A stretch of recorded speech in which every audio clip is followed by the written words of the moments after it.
안녕하세요. 책 읽어주는 강사 손정입니다. 오늘도 지난 시간에 이어서 글을 쓸 때 간결하게 써서 잘 읽히는 문장으로 쓰려면 문장의 형태를 어떻게 가져가야 되는지 알아보겠습니다. 저는 이렇고요.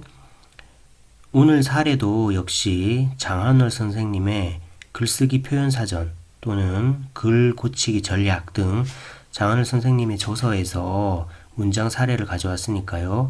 더 자세히 보시고 싶으신 분은 장한월 선생님의 책을 사서 보시면 될 것 같습니다. 자, 오늘 지난 시간에 이어서 이렇게 완곡법보다 좀 단정으로 써주면 글이 더 간결해지죠. 해야 한다고 생각한다. 이렇게 쓸 필요 없는 거죠. 내가 그렇게 생각하니까 당연히 이 글을 썼을 텐데 생각한다 라고 또 이렇게 친절하게 말해줄 필요는 없는 거예요. 그냥 해야 한다 이렇게 쓰면 좋겠죠. 뭐는 하는 것이 좋을 것 같다. 이거보다 그냥 하는 것이 좋다. 같다라는 표현, 내 생각을 정확하게 표현해 줘야지 내가 내 생각조차 뭐뭐 하는 것 같다 이렇게 쓸 필요는 없잖아요. 뭐로 알려져 있다 이렇게 보다는 알려졌다 이렇게 있다라는 표현 글에서 쓰지 않으면 좋습니다. 아닌가 하고 의심이 든다. 아닐까 이렇게 뭐라고 말할 수 있다. 뭐라 하겠다. 그래서 문장 끝에 이렇게 있다, 같다 이런 표현을 안 써주면 훨씬 더 글이 간결해집니다. 그 다음에 지금부터 그 원인을 살펴보기로 하자. 이것도 그죠? 그 원인을 살펴본다. 이렇게 뭐뭐 하자, 있다 이런 표현 안 쓰면 좋다 그랬죠. 그 이유를 크게 네 가지로 나눠볼 수 있다. 이거보다 그 이유는 크게 네 가지다. 이렇게 그러니까 간결하게 쓴다는 게 억지로 자꾸 문장을 짧게 한다. 이런 노력을 억지로 할 필요는 없습니다만은 불필요하게 늘어나 있다. 그러면 이런 문장은 간결하게 해줘야 되는 거예요. 막다른 골목에 들어선 것 같은 느낌을 받게 된다. 막다른 골목임을 느낀다. 골목을 느낀다. 이렇게 하면 돼. 느낌을 느끼는데 느낌을 또 받게 된다. 이렇게 하니까 굉장히 지루하죠, 글이. 그렇죠? 그러니까 이런 것도 이렇게 줄여줍니다.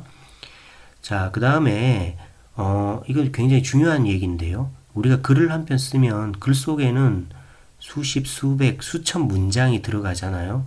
근데 이렇게 문장이 끝날 때 다 그냥 서술형, 평서형으로만 끝나면 문장이 얼마나 지루하겠어요. 그래서 문장 끝을 서술, 의문, 명령, 권유, 명사형, 말줄임표 이런 것들로 좀 다양하게 섞어주면 읽는 사람이 덜 지루하겠죠. 이게 장한월 선생님의 책에 나오는 대표적인 사례입니다. 이 글조차도 누군가의 글을 인용한 건데요.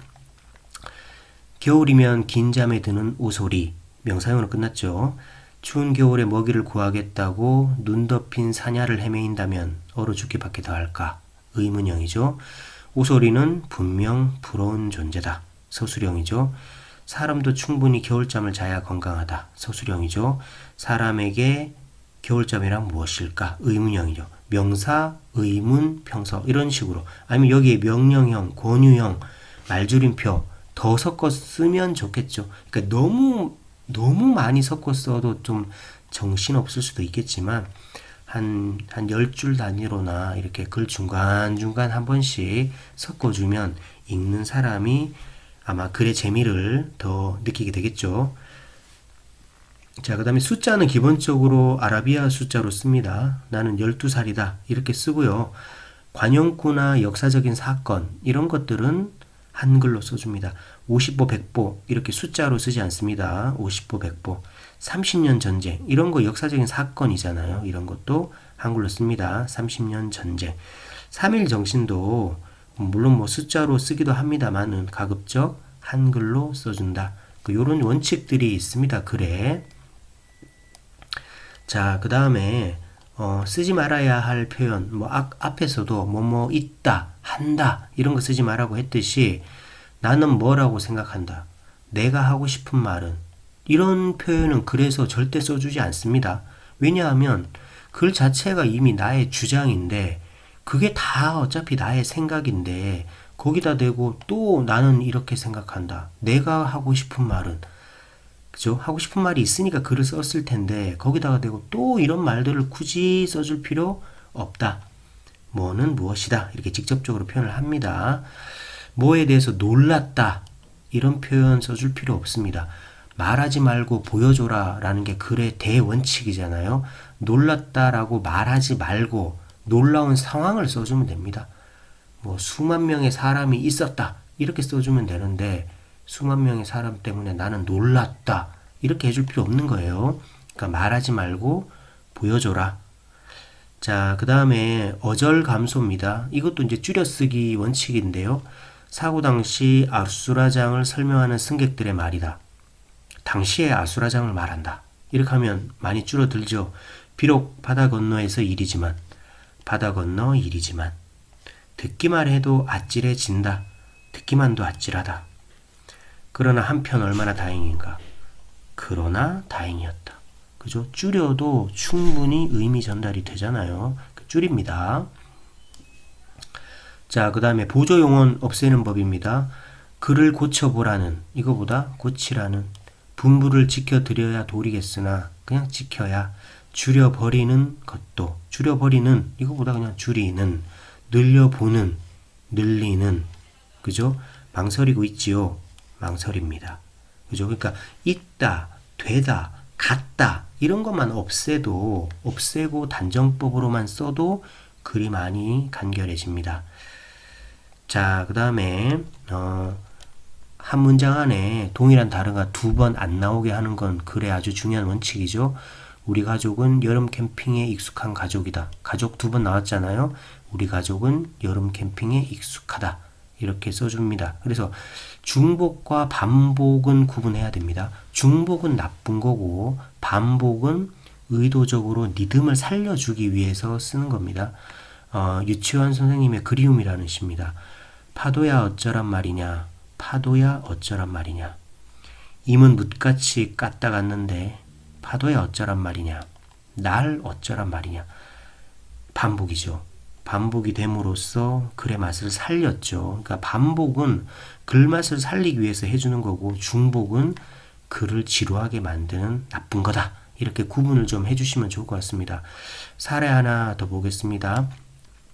그는 멋졌고 혼자 입맛도 쓸쓸히 돌아섰다. 이렇게 쓰는 것보다 이렇게 개 이렇게 해서 중복이 아닌 반복의 리듬을 살려줄 수 있습니다. 그는 멋쩍게 혼자 쓸쓸하게 돌아섰다. 그러면 멋쩍다와 쓸쓸하다가 병치가 됐죠. 나란히 짝짓기로 리듬감을 살려서 쓴 게 됐잖아요. 그죠? 그래서 중복은 하지 말되 반복을 통해서 리듬을 살려주자. 그죠? 이렇게 쓰시면 지루하지 않고 간결하면서도 재미있는 읽히는 글이 될 것 같습니다. 자, 이제 마지막으로 수식 하나 더 알아보겠습니다. 수식 관계를 정확하게 해주지 않으면 글이 모호해지는데요. 볼게요. 연분홍 얼굴의 예쁜 꽃가게 사장님. 이러면 이 예쁜이 꽃가게를 꾸미는지 사장님을 꾸미는지 모호하죠. 그래서 이런 문장을 쓰시지 마시고 예쁜 꽃가게 연분홍 얼굴의 사장님. 이렇게 하면 예쁜은 꽃가게를 수식하고 연분홍은 얼굴을 수식하고 이렇게 되잖아요.